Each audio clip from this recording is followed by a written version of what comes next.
Hey, it's Kyle here, and today I'll be reviewing World War Z by Max Brooks. I have read this book in the past, but it had been, honestly, since it came out, since I've read it. So recently I've been rereading some of my favorite books, and I haven't really read World War Z in a long time. So I thought, I'll put this on my list of stuff I want to reread, and I really enjoyed it a lot. World War Z definitely falls in a genre of books that's I don't think super common, but something that I really enjoy as somebody who is a big history nerd, loves reading nonfiction books. I love fiction that's written in the style of nonfiction, like it's actually depicting actual events. Like this is a history book about something that's actually never happened. And that is what World War Z is. In fact, even appeals to me on a completely different level, but similar type of interest. My degree is in political science. Love studying political science, international relations, that type of stuff. And the style that this book is written to, I think, really appeals to the political science nerd in me as well. If you're not familiar with World War Z, maybe you've never read the book or the movie that came out afterwards. World War Z is written by an individual who worked for the United Nations, who was basically hired to do a lot of interviews after World War Z. World War Z is basically like there was a worldwide zombie outbreak. And the book basically details survivors' accounts of how people survived, how the events initially began, how they began to fight back, and eventually how humanity eventually won World War Z. So this book is very much written from the point of view of the UN investigator who did all these interviews. And so it's basically like they'll have the question he asked somebody, like their response, then the next question, kind of in the style of like an official government report. So throughout this, obviously, since this is an event that did not actually happen, we are learning about the history of World War Z as we read the book.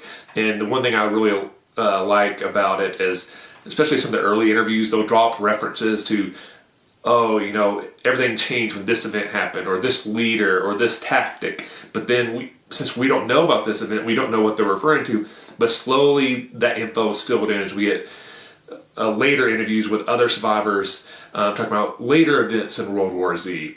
Like there's a few books that kind of have a similar style. They're kind of written this nonfiction style, but it's fiction.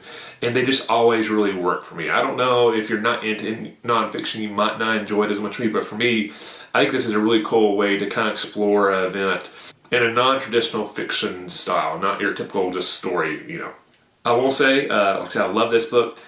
The movie's good. The movie has very little related to the book. So if you've seen the movie and you never read the book and you're like, either you love the movie or you weren't sure about the thing, I would say don't let what the movie was really impact your feelings on the book at all. There's a few little inspirational moments from it, but they completely changed the story from the movie to the book. It's very little, like I said, it's more inspirational for the movie, not really taking plot points. In fact, I would say a good example of that, probably the best thing the movie's known for is it has fast zombies.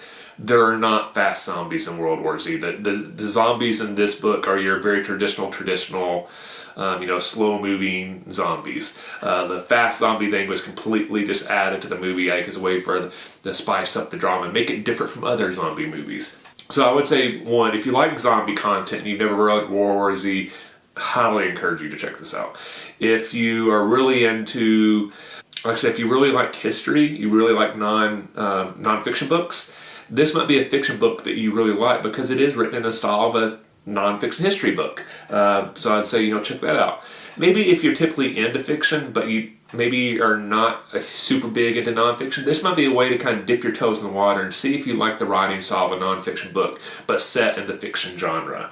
The other thing I will say about this that I think Max Brooks does a brilliant job with is that this nonfiction book that's depicting, this fictional event is written very realistic. So all the stuff that happens in this book, you can see like, if a zombie outbreak happened in our world, I think everything that Max Brooks lays out in this book, I think all this stuff is actually honestly kind of realistic. So I'll say one major aspect of reading the book this time that was completely different from reading it when I did the first time is now we're in a post-COVID world. So this book was initially written in, I believe, 2006, 2007, somewhere around there. So obviously well before the events of COVID and the global pandemic.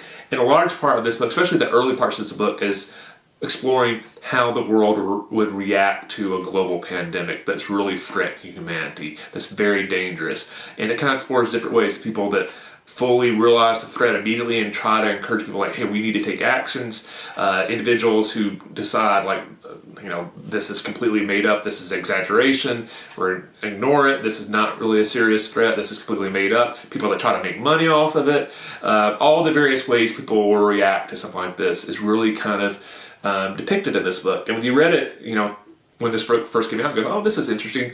When you read it after COVID, you go like, wow, this was scary accurate. A lot of the ways Max Brooks predicted the world would react to something as serious as a global pandemic, we really saw it happen during COVID. So it almost added another level of accuracy to a book about zombies, which is really weird, but it's very, very true. So if you've never read World War Z, I would highly recommend you read it. If you've read World War Z before, but you read it before COVID, I would honestly recommend you go back and read it again, because I think it'll add another level to the book that it didn't have on your first read. If you've seen the movie and you've never read the book, I highly encourage you to check out the book. At least in my opinion, the book is way better than the movie, just because it's a lot more unique. Where I felt World War Z, the movie, was just a traditional zombie movie, just with a really big budget, and they made the zombies fast. Other than that, there was nothing really that special about it. So definitely recommend World War Z by Max Brooks. If you enjoyed this review, please hit the like button. If you haven't, please subscribe to the channel. If you have any book recommendations for me, especially anything related to zombies, let me know in the comment section below. I'm always looking for recommendations. Thanks for watching. I'll see you the next time, and happy reading.